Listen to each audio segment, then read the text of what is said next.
All right, so we're going to get started. Ashlyann is going to be bringing us into the second half of our colloquium. She just graduated with her degree in geology from the University of Puerto Rico at Mayagüez. And this summer, she was working with Baum of the USGS for her research and working with Amy Steiker from CU for her communications. And today, Ashlyann is going to talk to us about a detailed study of landslide and debris flow source areas in the northern Colorado Front Range. Thank you, Aisha. And good morning, everyone. Like Aisha said, my name is Ashlyann Morales. I came from the University of Puerto Rico at Mayagüez. Just graduated this May, with a major in geology and a minor in meteorology. And this summer, I have been working in the USGS in Golden with Baum on the landslide in the northern Colorado Front Range.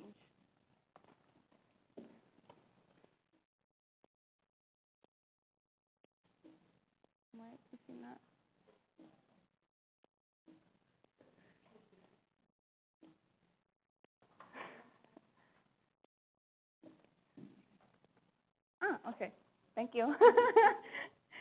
So the hypothesis of our project was that debris flows and landslide source areas contain clues that can help us understand why the landslides occur in some places and not in other places.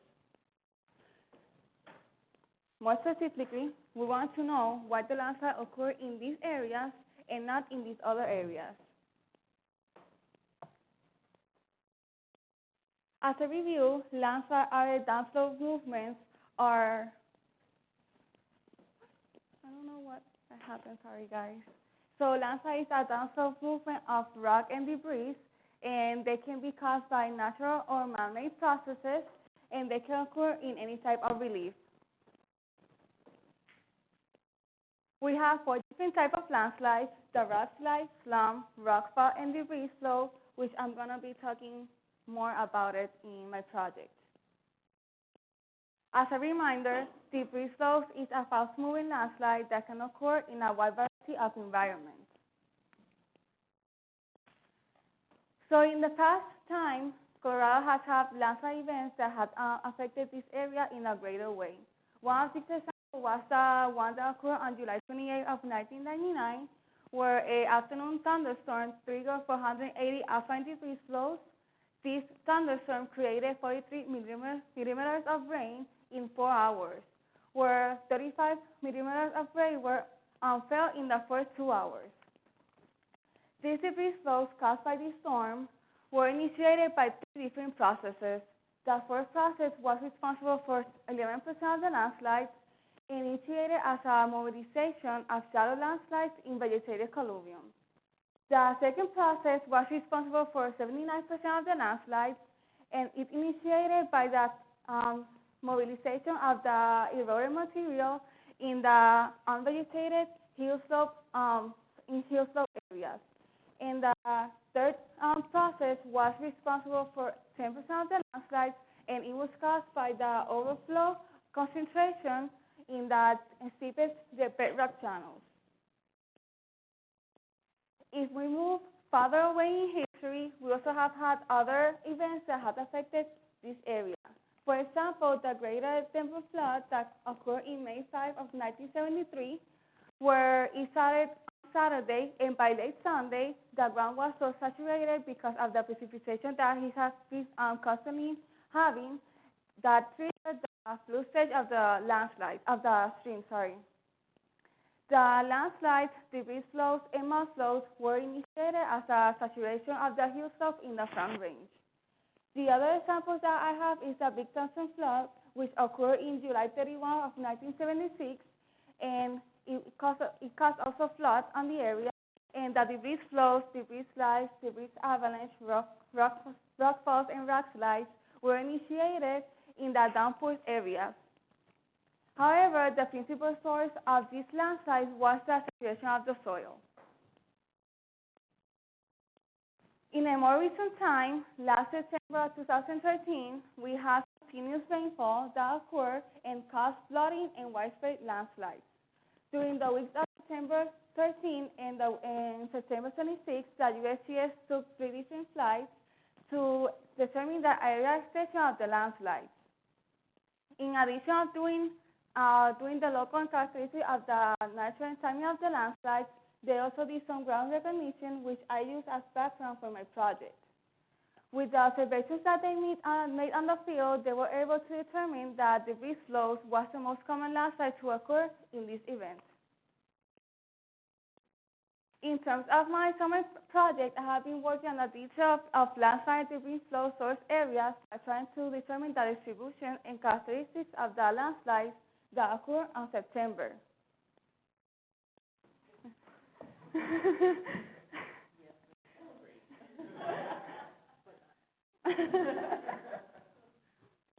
So more specifically, we wanted to know what factors were influencing in the spatial distribution of these landslides. Some of the questions that were addressed in this project was to see the characteristics of the source area, the difference between the land source areas and the non-source areas, and the distribution of these landslides. This project was divided into two parts. The first part was the mapping.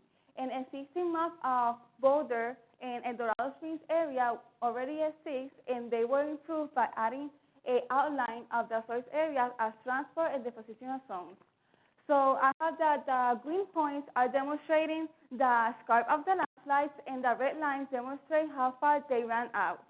I started with 1,315 landslide locations, where 265 were in the Boulder Quadrangle, and 150 were in El Dorado Springs Quadrangle. To map this landslide, I used the geographic information system, and what I did was to create a polygon around the landslide to outline the source and the position area of these landslides. So here I have some examples of the polygons that I drew in the Boulder area and in the Dorado Springs area.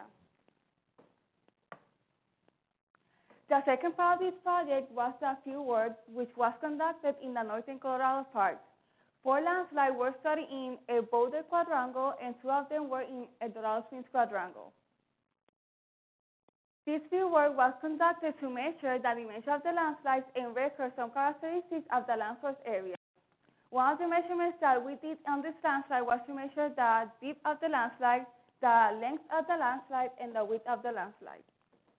Besides these measurements, another observations that we did on the landslides was to see the geological material, the slope angle, the shape, and geomorphology of these landslides.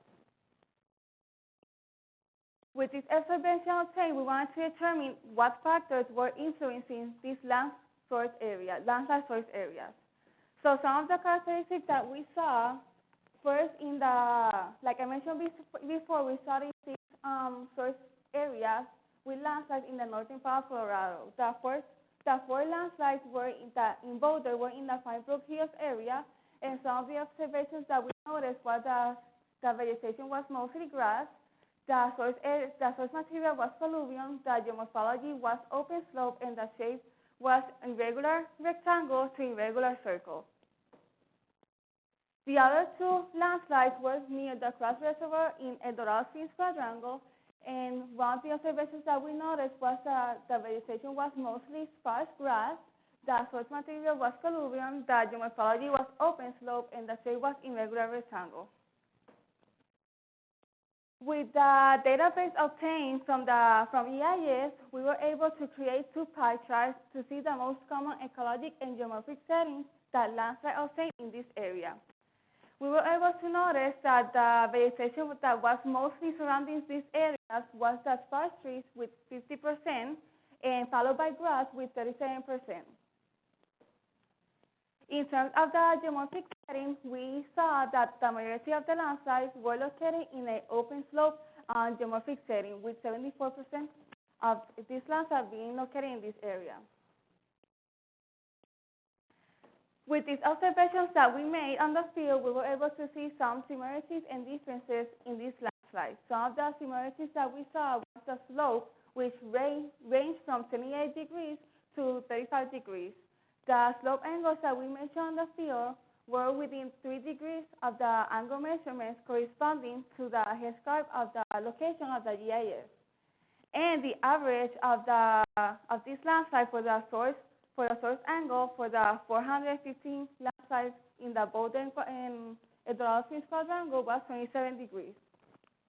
We also saw that colluvium was the most abundant source material found in these landslides, and that the geomorphic setting for this landslide was in open slope. At most, 2 of them were located in a slight swell. Some differences noticed on this landslide was the shape, which they range from irregular circle to irregular rectangle, and the geology was also different. We found that the landslides in both the area were sandstones and siltstones, and the landslides in the Doral Springs area had a more granitic bedrock. And also, the vegetation was different for these landslides. As I mentioned before, grass was the most vegetation surrounding the landslides in Boulder, and sparse trees was the most vegetation surrounding the landslides in the Doral Springs quadrangle. However, with the surface observations that we made on the field, we were not able to see any obvious differences between the landslide source areas and the non-source areas. What this means is that a more close and detailed study, for example, surface exploration and material testing, has to be done in these areas to be able to determine what is influencing the landslide source areas and not the non-source areas. By comparing the information gathered in the fieldwork done and by querying the database, we were able to identify several characteristics of shallow landslides that initiated the degree slopes in this area. The shape and size of this landslide vary as the control of local detailed bedrock and surface topography and depth of distribution in heterogeneous colluvium. Such features can consist in either localized weakness colluvium, localized pore pressure built up during the rainfall infiltration, or both, which led to the initiation of the degree slope. By summing all of these observations that we made, we were able to indicate that the September 2013 landslides initiated in a thin colluvium, moderate to steep open slope with few trees areas. With all this said, why it's important to study the landslides and try to determine these factors that are influencing these landslide source areas and non-source areas? As we have seen in the past, landslide is a very common geological hazard, which most of the time is initiated by the saturation of the soil, which is caused by precipitation. And we all know that precipitation affects lots of places, more than others, but still it affects all of us. And by having a more clear idea of the mechanism of the landslides, we are able to reduce the structural damage and more specifically to reduce the number of fatalities that we have had in the past. Thank you.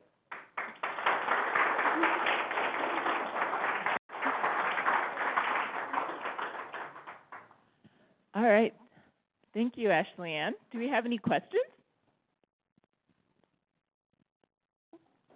Amy.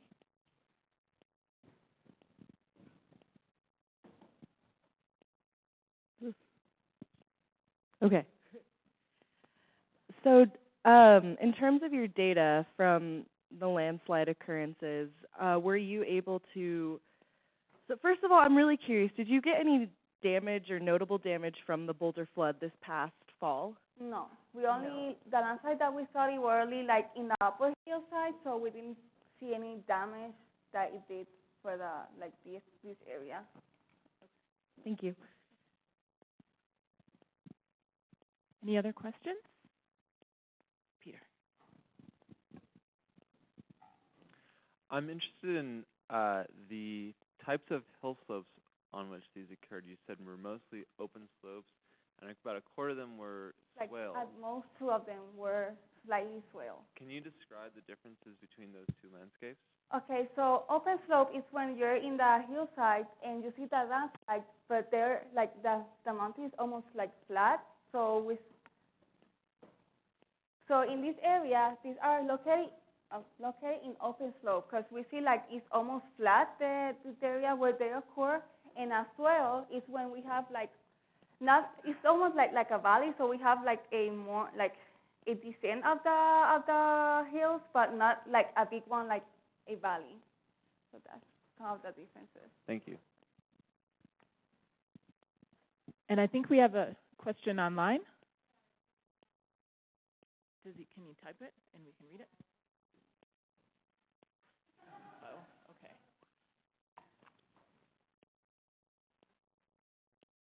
okay. We have a question online, and if you could type it in, I can read it out loud for you.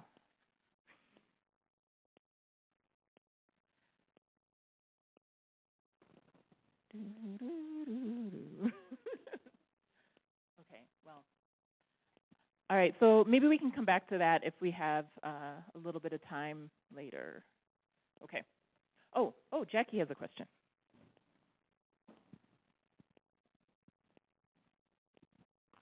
All the data you collected and the measurements made, were they made directly in those landslides? Did you also do the same type of measurements on the non-source areas? Not as a detailed study in the non-source area, so we did more like observe the difference in these both areas, so that's why we did not. I didn't like went directly to the non-source area. So that was part of your future work, just going and making similar measurements? Yep. Okay. All right, I think our technology has kicked in. So we have the question. Oh. Okay. Let's see. Good job, Ashlyann. I just wanted to comment that this is from Rex Baum, her advisor. Sorry. Hi, Rex. Yeah, her mentor for the summer. I just wanted to comment that the work you did will help us constrain models of how the landslides occurred. So you are contributing to the USGS work. So good job. That's cool.